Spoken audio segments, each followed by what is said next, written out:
expressed in our 6 sources, and our shared values are expressed in our 7 principles, both of which can be found online at uua.org. Together, we strive to grow spiritually, build community, and live our values in the world. We are pleased to announce that Reverend Tom Bozeman has been called to be our full-time minister starting August 1st. Our search committee worked hard over the past few years to find someone who will bring the great strengths of kindness, compassion, and understanding to our congregation. He is a listener and a deep thinker with a wonderful sense of humor. We look forward to him becoming a vital part of our church community. Until then, and when we do not have a minister in the pulpit, we invite members or guests to share a special message with us. Today, our worship service will be led by guests Florian Steciuch and myself, Maggie Reister. The service will be recorded and will be available for future viewing on Facebook, YouTube, and the church website. Let your Facebook and Twitter friends know that you are attending worship with hashtag First Unitarian Hobart. Please silence your devices. Take a deep breath and another. And join us in a spirit of reverence.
Thank you, Jerry. If you would join me in lighting.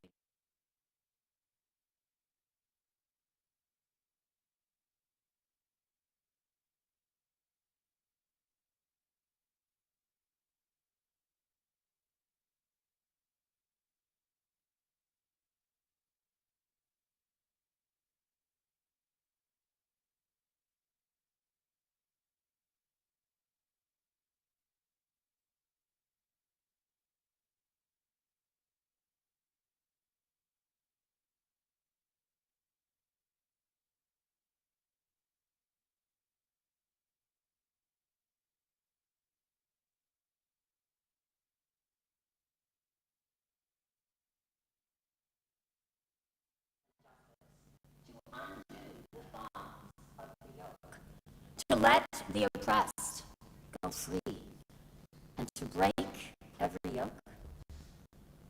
Is it not to share your bread with the hungry and bring the homeless poor into your house when you see them naked, to cover them, and not to hide yourself from your own kin? Then shall your light break forth like the dawn, and your healing shall spring up quickly. If you remove the yoke from among you, the pointing of the finger, the speaking of evil, You offer your food to the hungry and satisfy the needs of the afflicted. You shall be like a watered garden, like a spring whose waters never fail. Please stand as you are able to join me in singing the opening hymn, number 155. I'm sorry we don't have a printed order of service this Sunday. 155, Circle Round for Freedom. Please read the middle line that says the melody on it, and also people sing it. I'll add one more thing to that. Thank you, Julian. The middle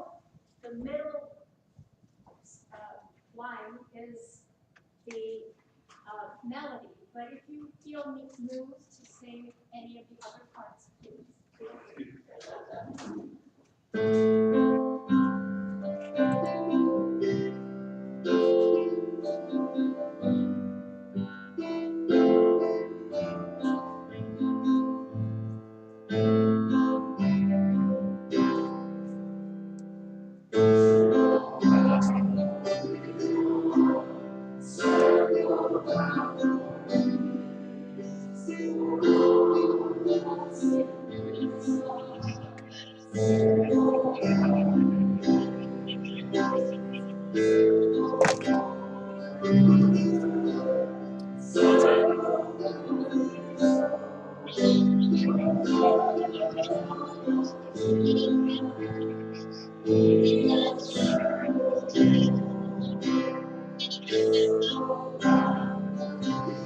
Orange light is on Pixar now, so I'm not sure what's going on there. I can't hear you over everyone else singing, so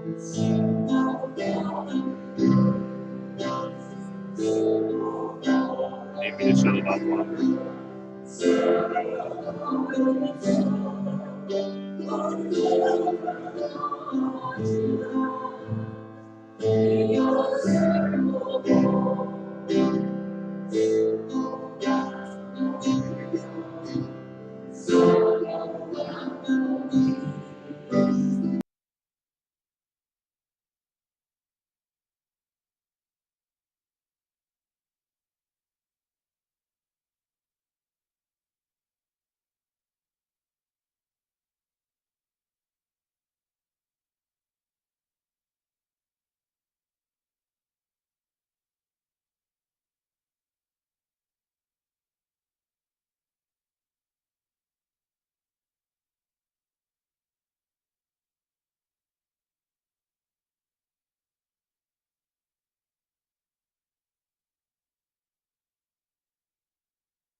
I think the words are on the screen.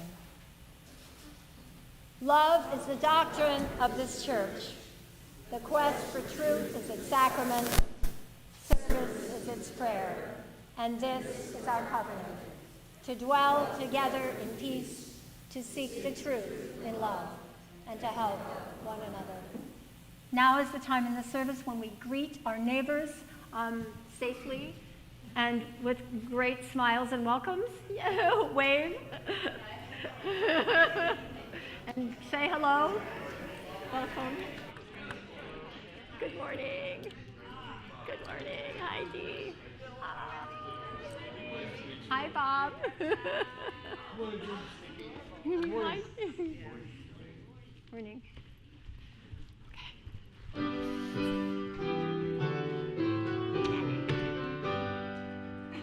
From all that dwell below the skies, let songs of hope and faith arise. Let peace, goodwill, honor.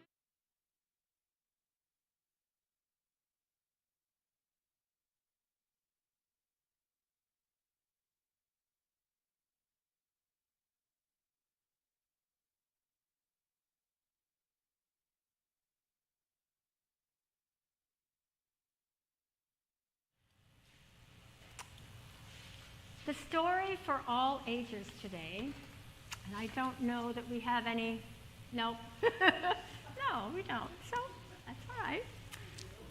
I will share.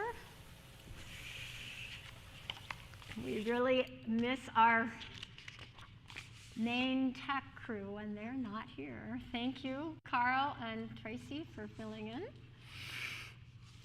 This is The Day War Came by Nicola Davies. The day war came, there were flowers on the windowsill, and my father sang my baby brother back to sleep. My mother made my breakfast, kissed my nose, and walked me to school. Just a normal day. That morning I learned about volcanoes. I sang a song about how tadpoles turn into frogs. I drew a picture of a bird. Then, just after lunch, the war came. At first, just like a spattering of hail, a voice of thunder. Then all smoke and fire and noise that I didn't understand. It came across the playground. It came into my teacher's space. It brought the roof down and turned my town to rubble.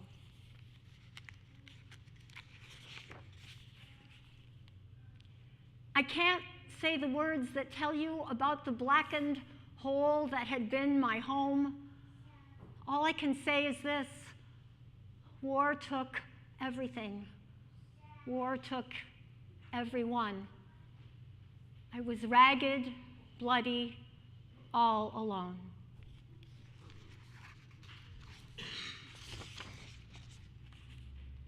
I ran, walked over fields and roads and mountains into the cold and mud and rain, rode on the back of trucks and buses, went on a boat that leaked and almost sank, then up a beach where shops lay empty in the sand.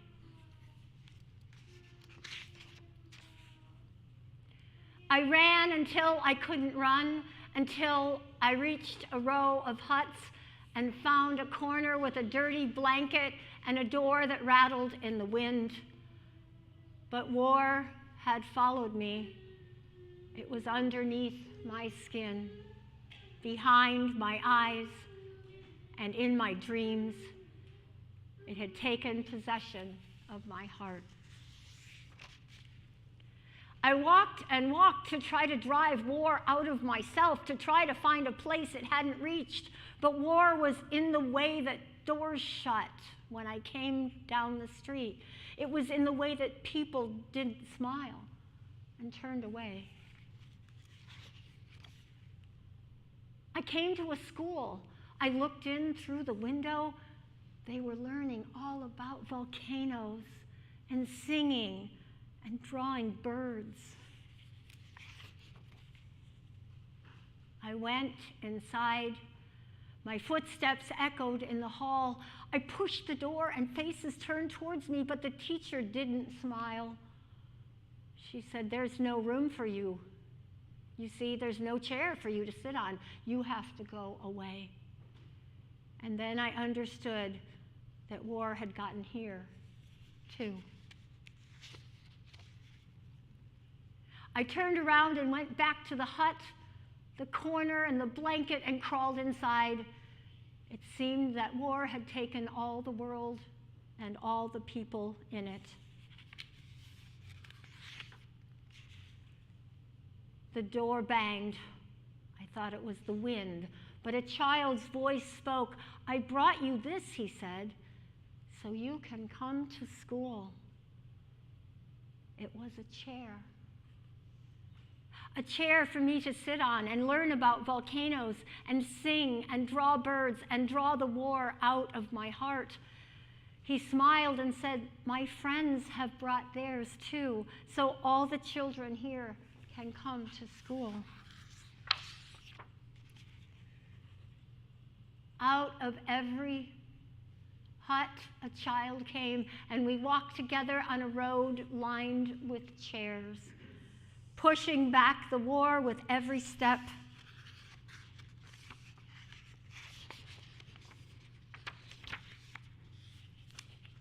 the end.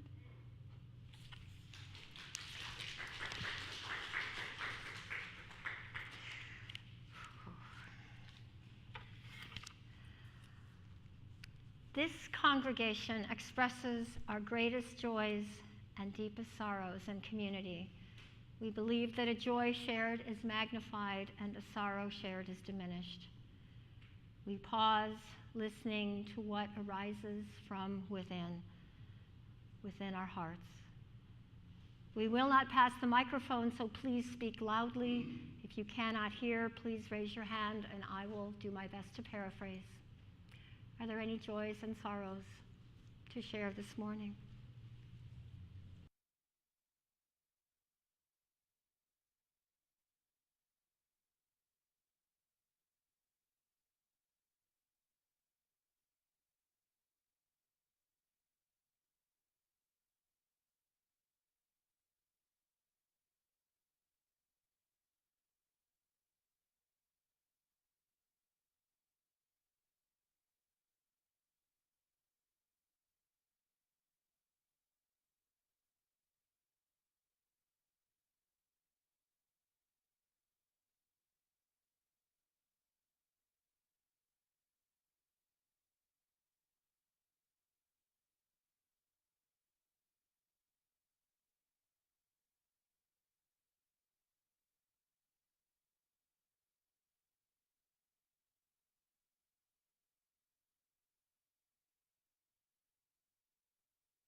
lift up these joys and sorrows and hold them in our hearts, including those too tender to share aloud. Please get comfortable. Put your feet on the floor. Wiggle around a little bit. Close your eyes if you like. This is a reading, a prayer for people in war by Eric Cherry. Spirit of life, God of justice, Mother of creation, you call us to embody equity and freedom in our lives. You are present in every struggle to overcome oppression with peace and justice. And though our siblings in Ukraine are half a world away from us, we seek to be as near to them as we might in spirit and prayer. Strengthen and encourage the noble cause of the citizens and religious leaders of Ukraine. Inspire wisdom, understanding, and compassion in the hearts and minds of the members of the Russian government. Comfort those who suffer in this and all struggles for peace and justice in our world. We seek to be useful instruments in solidarity with the people of Ukraine, and so we rededicate ourselves to living lives examined through the lens of right relationship internationally. Our prayer is that in this very moment, wisdom and compassion will guide our hands and our hearts. May it be so. Amen. Our speaker this morning has been a longtime friend of mine. Florian lives in Porter, but I had no idea that he was also involved in the Ukraine for a very long time.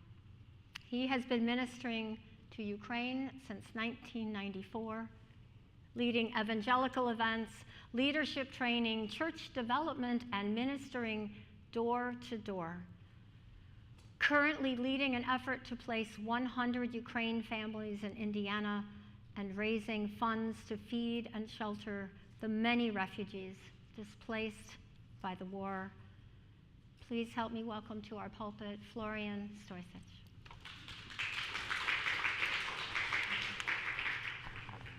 Thank you.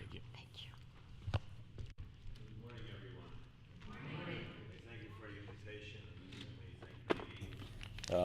for initiating the invitation here. I was kind of surprised she didn't know I've been involved with Ukraine all these years, but that's because we're always talking about insurance and retirement, I think. So it was certainly a delight to hear Maggie sing, too. I haven't heard her sing for quite some time, so it was a pleasure for me. Yeah, so what I want to do today, I really want to share a little bit of my journey on how I wound up, now involved with a refugee movement over here. In 1994, I was a member of the United Church of Christ in Chesterton. It was a yoke church, Presbyterian and United Church of Christ. And my pastor came up to me with a flyer, and it said, "We're collecting shoes for orphans in Ukraine." And since she knew I'm Ukrainian, my parents are from Ukraine, she said, "Would you be interested in handling this?" And I said, "Of course." But there was a special number. If you collected more than like 500 pounds of shoes, you had to call a special number at the UCC, and they would come and pick it up for you. Well, we collected like 1,000 pounds of shoes. And I called him up, and it was Pastor Stephen Shalaji. He was like Phil Donahue on steroids. And he said, "Florian, is that a Ukrainian name?" I said, "Yes." He said, "Do you speak Ukrainian?" I go, "Fluently." He says, "You have to come with me to Ukraine in April." And this was December. At the time, my oldest was 7. We have 4 children. My youngest was 1 at the time. And I said, "Well, I can't go. I'm self-employed. I have 4 little kids. You're nuts." And he said, "Well, meet me in Ohio." So he drove from Conneaut, Ohio, which is right on the Pennsylvania border, and we met on Highway 52, I think. We each drove 3 hours, and at a McDonald's. And in that 1 hour, he convinced me to go to Ukraine, and that's how my journey started in this. He needed someone to be an interpreter for a team of doctors. So that was my very beginning there. And I went to a city called Mukachevo. So we land in Budapest, Hungary. We drive 5 hours into Ukraine, and I stay at a doctor's house, Dr. Demyan, who's been my guest several times here. And they're showing me the hospital. And it's not like a hospital here, like community hospitals, St. Mary's or Porter, or I heard someone mention Chicago, probably University of Chicago, where my father-in-law too was treated for Parkinson. It's an excellent place. But I didn't get to see that. It was a children's hospital, and we went there. There were 2 or 3 children in every hospital bed. And this is unheard of here, of course, maybe 200 years ago. But this was normal there. And it's super hot. There's no air conditioning. The mothers have to bring their own food for their children. And this really wrecked me. And some of them were hooked up to machines that had nothing in them. And I said, "Why do you do this?" He said, "Well, we don't have the medications." And we're talking about infusions and the lines they put in. He goes, "But they think it's working." So for me, this was outrageous, but this is the only thing they had in place. So I was staying at my friend's house, Dr. Demyan, and he lived right in the valley. And on the back porch, you could look up to the mountains. I was really angry with God. I've been walking my Christian faith for many years, but I was really angry with God. And I remember having this conversation with God, and I just yelled out in Ukrainian.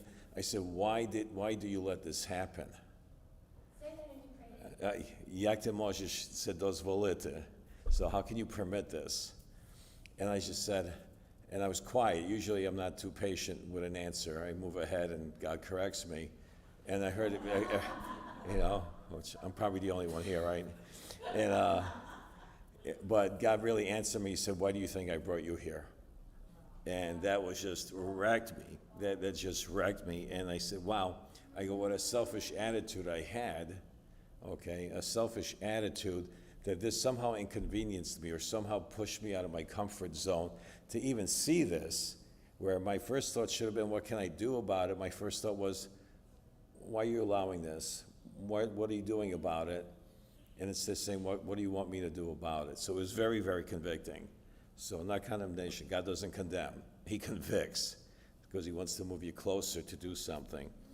Well, that was the beginning, as you can imagine. We were touring a lot of children's hospitals, orphanages, hospitals, feeding the poor in village to village.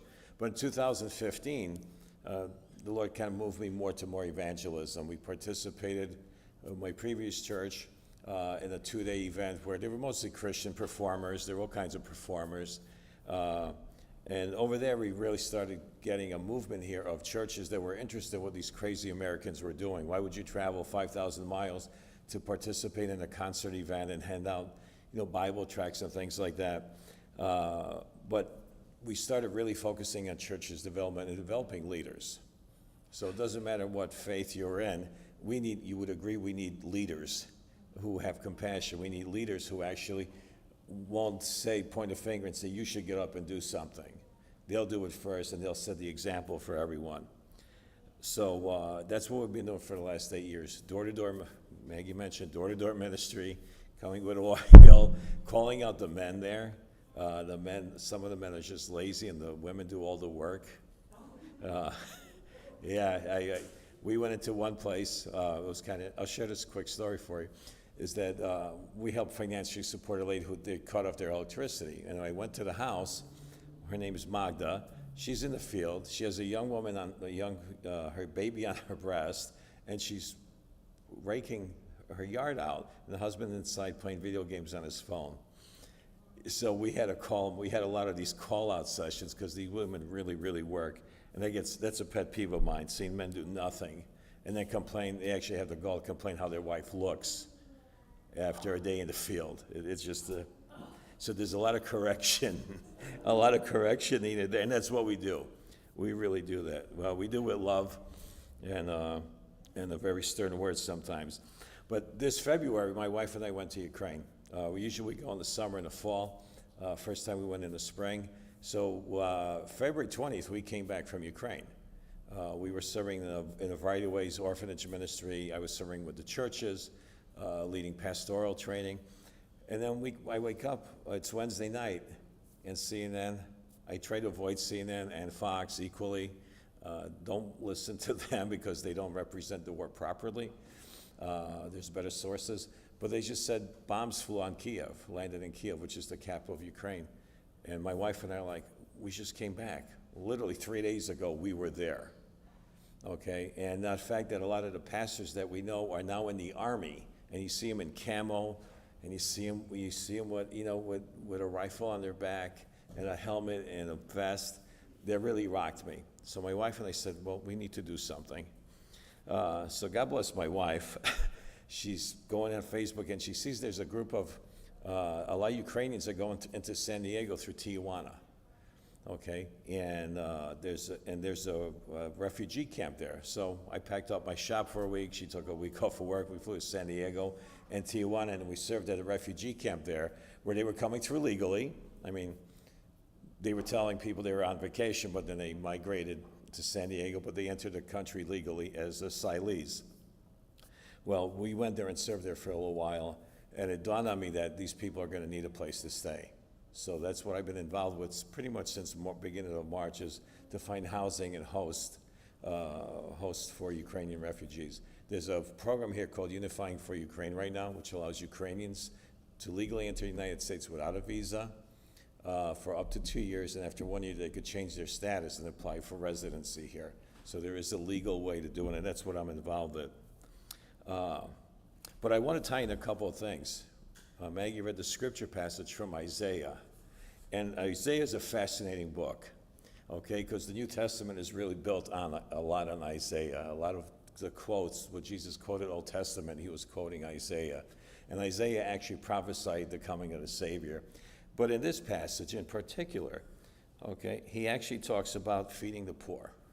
He actually talks about providing shelter to homeless, care for the sick, compassion for the imprisoned.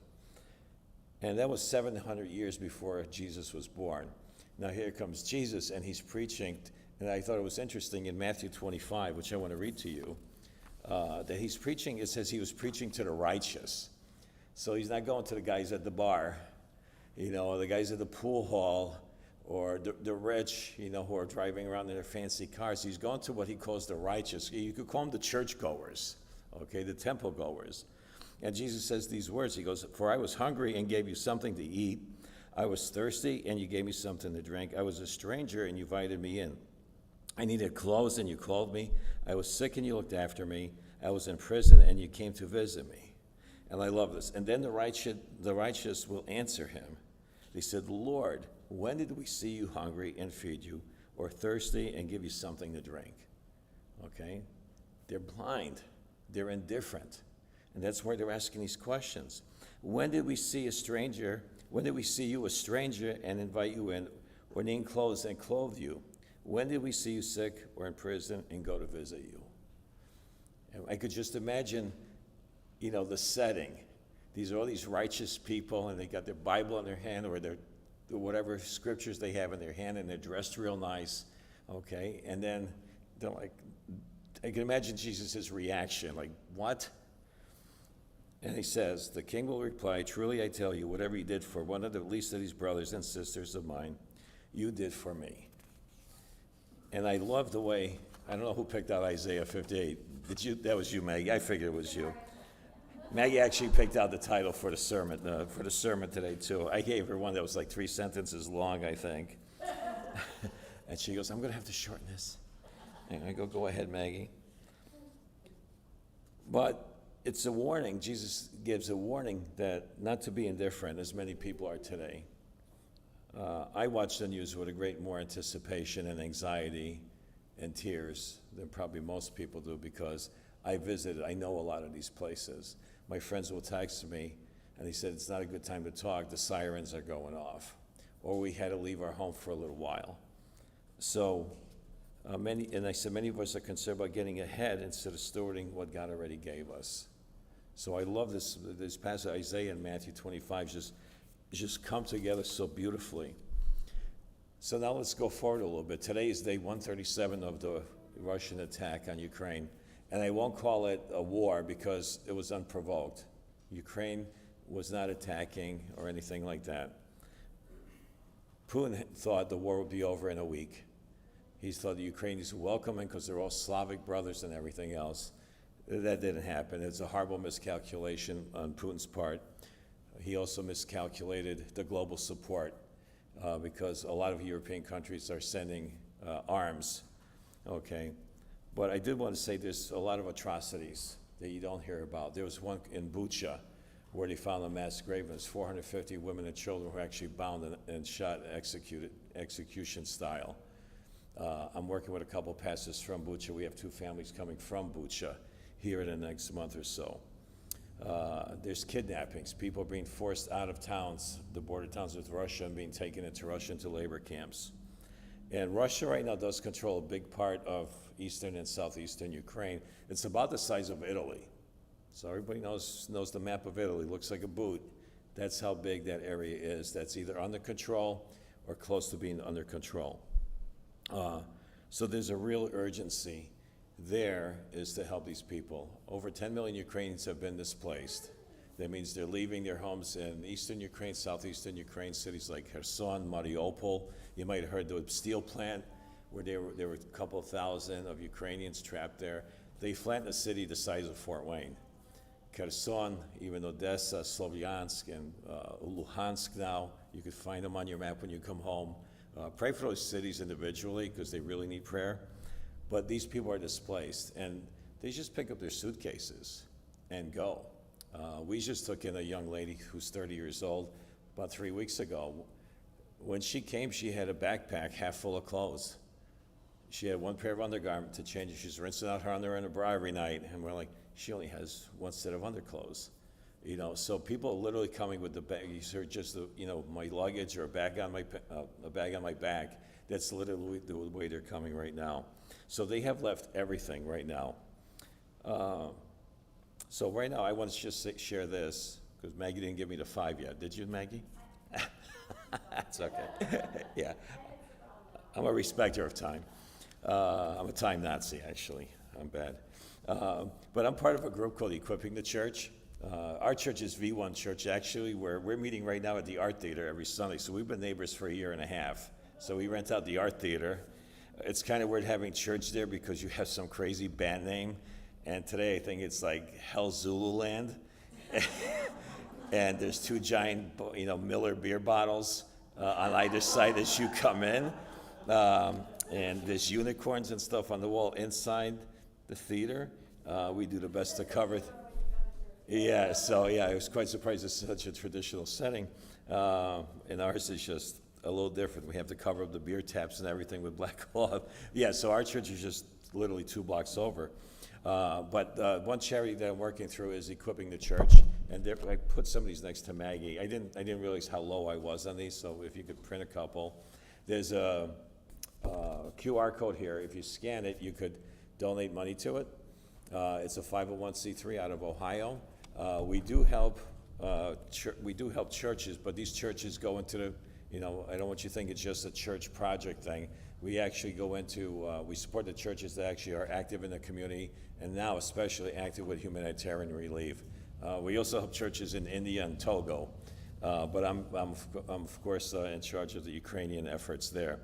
100% of the money does go for food, shelter. Unfortunately, gasoline now. Gas is $9 a gallon in Ukraine right now. There's super hyperinflation going on in Ukraine, so it's even tougher to buy food. There is a food shortage coming in Ukraine because the Russians have blocked off the Black Sea where the grain gets shipped, and a lot of the farms have been scorched. So expect higher prices on grain, as Ukraine provides about 30% of all the grain in the world. But anything that you donate here actually goes for food, shelter, medicines. We do provide help for the military, but it's medicines, okay? We're not buying arms or anything like that, not even helmets. It's literally food packets and medicines there. And we also help evacuate people from war-torn areas. So Sloviansk, which is all the way southeast to Transcarpathia, where we serve, is about a 32-hour train ride, just so you know. So that's how big Ukraine is. Ukraine is big. It's 45 million people. So we have to evacuate some people. So some of the funds that we're collecting now really is used to evacuate people. And the evacuations are real, where the cars do get shot up sometimes. They're stopped by multiple checkpoints, and they do make it. Most of them do make it. I want to wrap this up a little bit here because I want to give you some information so you could get the straight story. And I want you to really meditate on how you can help. This wasn't a call to get money or anything like that. But from knowing Maggie and Maggie's heart and what she told me about your church is that you're a church that cares. So I think this message certainly fits in with that. And it is a call to action. I'm not here to convict anyone, but it is a call to action. I just find it incredible that 2,000 years after Jesus spoke these words that I read from Matthew, and 2,700 years after Isaiah instructed people about feeding and caring the poor, okay? So this is really divine wisdom and insight because there's always poor. Since the beginning of time, there are always poor. There are always widows, there are always poor. There's always been war. But we have this opportunity to walk in this instruction. So regardless what your religious lean is, I go, these are instructions that we have. And it makes sense for every day. It says we have an opportunity to walk in this instruction. You bless those in need. And you bless those in need. And you walk in the blessing that Isaiah spoke in verse 11. I just want to read that last verse because I think it's overlooked. Because people say, oh, there's the poor and there's the hungry and there's the widow. Let me get my checkbook out. But here's what happens when you're obedient to the word, okay? It says, the Lord will guide you always. He will satisfy your needs in the sun-scorched land, and he will strengthen your frame. You will be like a well-watered garden, like a spring whose water never fails. I think that's very soothing and very encouraging for us that there is a reward, not because you want the reward, but simply that this is what happens when you listen. This is what happens when you're obedient. Okay? My personally, and I'll end it on this, is the world really needs more well-watered gardens, more springs that never fail. I want you to go out into the week just thinking about that. Do you want to be a well-watered garden? Do you want to be a spring that never fails?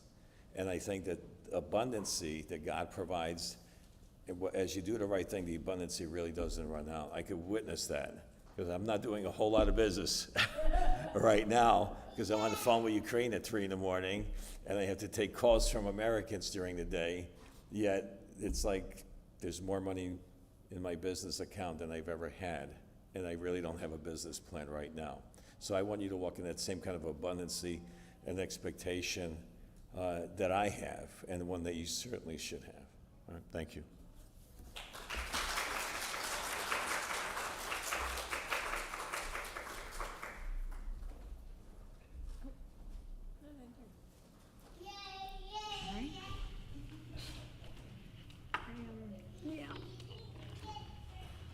Thank you, Florian. Thank you. Thank you for your message, your incredible modeling of the service that we so badly need.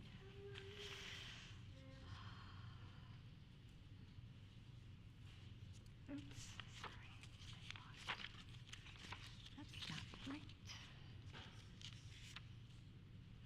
Now is the time in our service for our offering.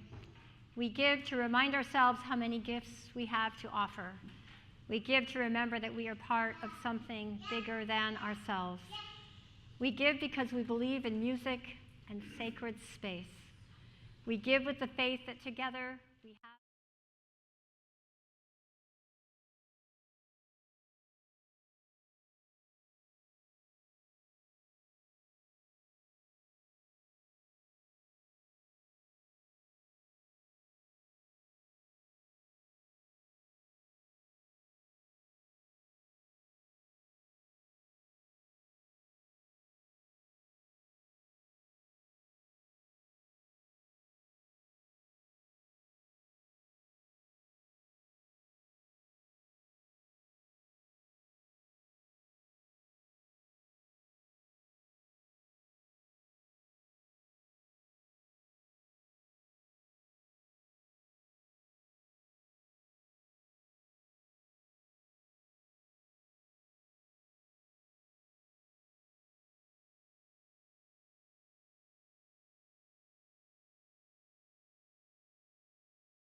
For your prayers, your presence, your service, and your gifts, we are truly grateful. And now, you may rise, as you are able, to join us in singing the closing hymn, number 156, O Freedom.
There are some things in our social system to which all of us ought to be maladjusted.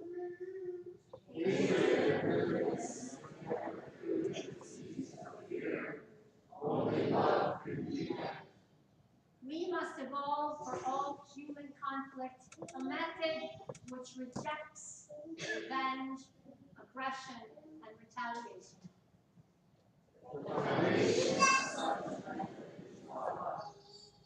Before it is too late, we must narrow the gaping chasm between our proclamations of peace and our lowly deeds, which precipitate and perpetuate war.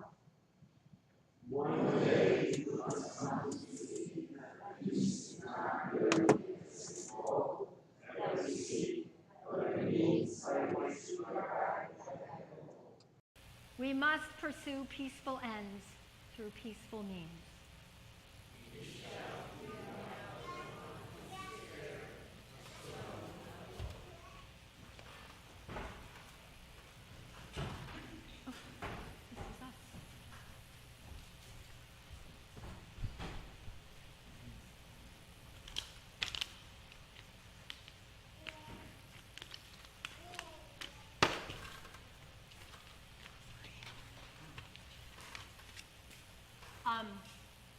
You might want to turn off my microphone. No, it was only a problem because you were over here by this microphone. Oh, okay. Dean grabbed a hold of something remotely and moved Oh, sorry, but I'm just saying. There's 4 of us. Thank you.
please join me in extinguishing the chalice. We extinguish this flame, but not the light of truth, the warmth of community, or the fire of commitment. These we carry in our hearts until we are together again. Please join us in the fellowship hall for coffee hour. Memorial Garden, sorry.